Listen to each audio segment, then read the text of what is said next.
Hi friends, welcome back to Joel Prince Kitchen. இன்றைக்கி வீடியோவில் நம்ம ரொம்பவே ஹெல்த்தியான ஒரு ஸ்நாக்ஸ் தான் பார்க்க போகிறோம். நாகர்கோவில் ஸ்டைலில் நல்ல ஒரு முந்திரி கொத்து தான் பண்ண போகிறோம்.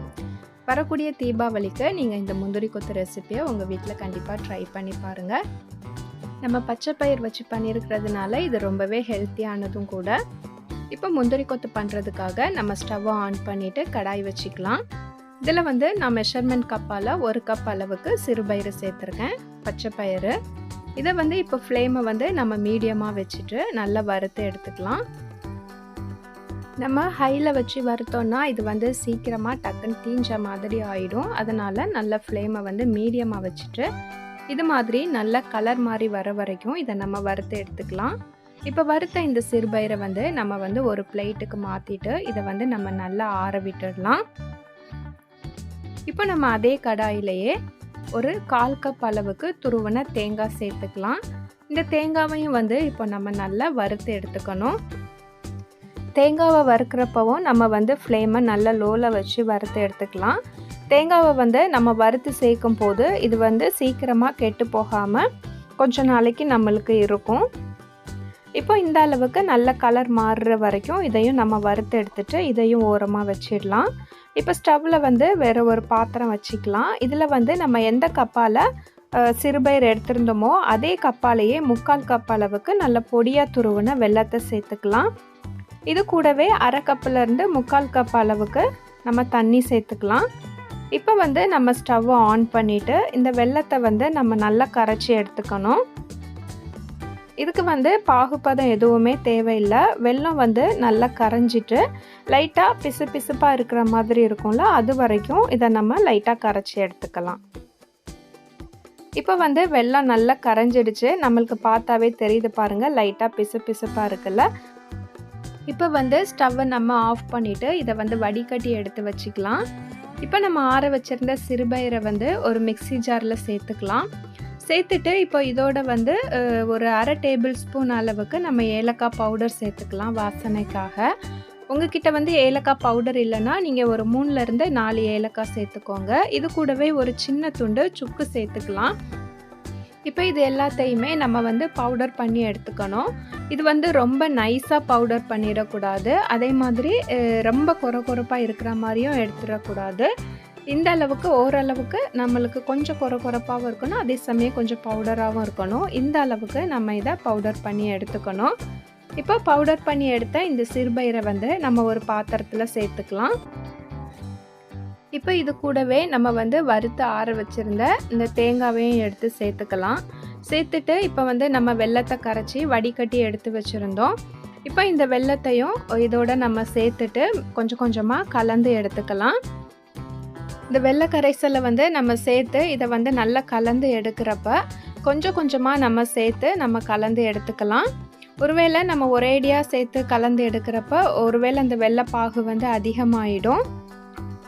ஒருவேளை நீங்கள் இது மாதிரி சேர்த்து கலந்து எடுக்கிறப்ப உங்களுக்கு இந்த வெள்ளைப்பாகு அதிகமாகி மாவு ரொம்ப லூஸாக இருக்கிற மாதிரி உங்களுக்கு ஒருவேளை வந்துடுச்சுன்னா நீங்கள் அப்படியே இந்த பேன் எடுத்து ஸ்டவ்வில் வச்சுட்டு லோ ஃப்ளேமில் வச்சுட்டு லைட்டாக இந்த மாதிரி கலந்து விட்டுட்டு இருந்தீங்கன்னா கொஞ்சமாக நல்லா கெட்டியாக உங்களுக்கு கிடச்சிடும். அதுக்கப்புறமா நீங்கள் ஆற வச்சு ரெடி பண்ணிக்கலாம்.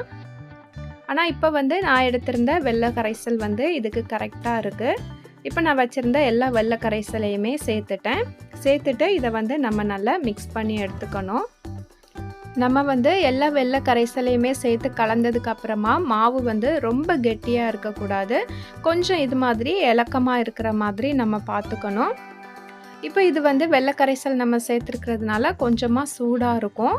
இதை நம்ம இப்போ ஒரு கை பொறுக்கிற சூடு வர வரைக்கும் இதை கொஞ்சமாக நம்ம ஆற விட்டுடலாம். இப்போ இந்த மாவு எல்லாமே கை பொறுக்கிற அளவுக்கு சூடு வந்துடுச்சு. இப்போ இதில் இருந்து நம்ம கொஞ்சமாக மாவு எடுத்துட்டு இது சின்ன சின்ன உருண்டையாக நம்ம உருட்டி எடுத்துக்கணும். இது ரொம்ப பெருசாகிடக்கூடாது, ஓரளவுக்கு மீடியமாக இருக்கிற மாதிரி நம்ம இது மாதிரி உருட்டி எடுத்துக்கணும். இப்போ எல்லா மாவுலையுமே நான் இது மாதிரி நல்லா உருண்டை பண்ணி எடுத்துட்டேன். இதை நம்ம ஒரு பிளேட்டில் வச்சுட்டு இதை ஒரு 5 நிமிஷத்துக்கு நம்ம அப்படியே விட்டுடலாம். அப்போ இது கொஞ்சம் நல்லா இறுக்கமாயிடும். நம்ம இனி மாவில் முக்கி போடுறப்ப இது உதிர்ந்து போகாமல் இருக்கும். இப்போ இந்த உருண்டை எல்லாத்தையுமே நம்ம ஒரு கோட்டிங் மாதிரி கொடுத்து தான் ஃப்ரை பண்ணி எடுக்க போகிறோம். அதுக்காக ஒரு பாத்திரத்தில் 1 கப் அளவுக்கு நல்ல வறுத்த அரிசி மாவு எடுத்துக்கலாம். இது கூடவே 1 டேபிள் ஸ்பூன் அளவுக்கு நம்ம மைதா மாவு சேர்த்துக்கலாம். இதில் இப்போ கலருக்காக நம்ம வந்து கொஞ்சமாக மஞ்சள் தூள் சேர்த்துக்கலாம். நீங்கள் ஃபுட் கலர் வேணும்னா அது கூட நீங்கள் சேர்த்துக்கலாம். இப்போ இது கூடவே கொஞ்சமாக உப்பு சேர்த்துக்கலாம். உப்பு வந்து ரொம்ப கொஞ்சமாக சேர்த்துக்கலாம். சேர்த்துட்டு இதை வந்து இப்போ நம்ம தண்ணி சேர்த்து இதை வந்து நம்ம நல்லா கலந்து எடுத்துக்கணும். இது வந்து கலக்கிறப்பவும் தண்ணி வந்து கொஞ்சம் கொஞ்சமாக சேர்த்து நம்ம கலந்து எடுத்துக்கணும். இந்த மாவு பார்த்திங்கன்னா ரொம்ப தண்ணி ஆகிடக்கூடாது. ஒரு இட்லி மாவு பதத்துக்கு நல்லா கொஞ்சம் கெட்டியாக இருக்கணும். இது வந்து உங்களுக்கு மாவு பதம் வந்து கரெக்டாக தெரியணும்னா ஒரு ஸ்பூனை வந்து நீங்கள் இது மாதிரி அந்த மாவில் போட்டுட்டு பேக் சைடை திருப்பி பாருங்கள். இந்த மாவு வந்து கோட்டாக இருக்க பாருங்கள். கை வச்சு இப்படி லைன் போட்டிங்கன்னா அந்த சைடு இந்த சைடும் தனியாக பிரிஞ்சு நிற்கிது. இது மாதிரி இருக்கிற மாதிரி நீங்கள் ஈஸியாக பார்த்துக்கோங்க.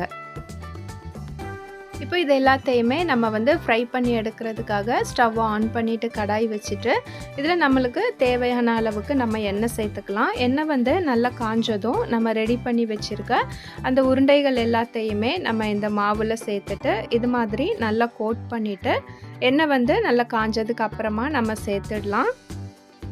சேர்க்குறப்ப ஃப்ளேம் வந்து நம்ம மீடியமாக வச்சுக்கலாம். நீங்கள் வந்து இதை தனித்தனியாகவும் போட்டு எடுக்கலாம். இல்லைனா இது மாதிரி 3 சேர்த்து எடுக்கலாம். எங்கள் நாகர்கோவில் சைடில் வந்து நாங்கள் இது மாதிரி 3 சேர்த்து தான் இதை வந்து ஃப்ரை பண்ணி எடுப்போம். இப்போ இது மாதிரி சேர்த்துட்டு இதை வந்து நம்ம ஃப்ரை பண்ணிக்கலாம். இது வந்து ரொம்ப நேரம்லாம் ஃப்ரை ஆக வேண்டாம். வெளியே உள்ள அந்த கோட்டிங் வந்து ஃப்ரை ஆகிற வரைக்கும் இது வந்து நம்ம ஃப்ரை பண்ணால் போதும்.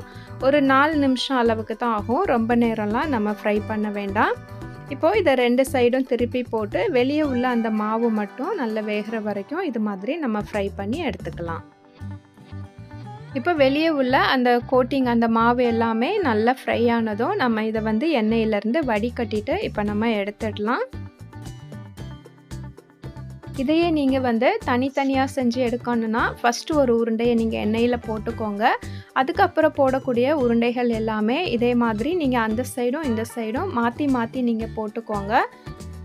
அப்போ வந்து இந்த உருண்டைகள் எதுவுமே ஒன்றோட ஒன்று ஒட்டாமல் நம்மளுக்கு தனித்தனியாக கிடைக்கும். இது வந்து ஒரு சின்ன டிப்ஸ் தான். நீங்கள் வேணும்னா ஃபாலோ பண்ணிக்கோங்க. இப்போ பாருங்கள், நான் திருப்பி போடுறேன். அந்த உருண்டைகள் எதுவுமே ஒன்றோட ஒன்று ஒட்டலை பாருங்கள். இது மாதிரி தனித்தனியாகவும் நம்ம சேர்த்து இதை ரெடி பண்ணி எடுத்துக்கலாம். இப்போ நம்ம ரெடி பண்ண முந்திரி கொத்து எல்லாமே ஒரு பிளேட்டில் வச்சுக்கலாம். அவ்வளோதான், நம்மளோட ரொம்பவே சூப்பரான ரொம்பவே ஹெல்த்தியான நாகர்கோவில் ஸ்டைலில் முந்திரி கொத்து வந்து இப்போ சூப்பராக ரெடி ஆயிடுச்சு.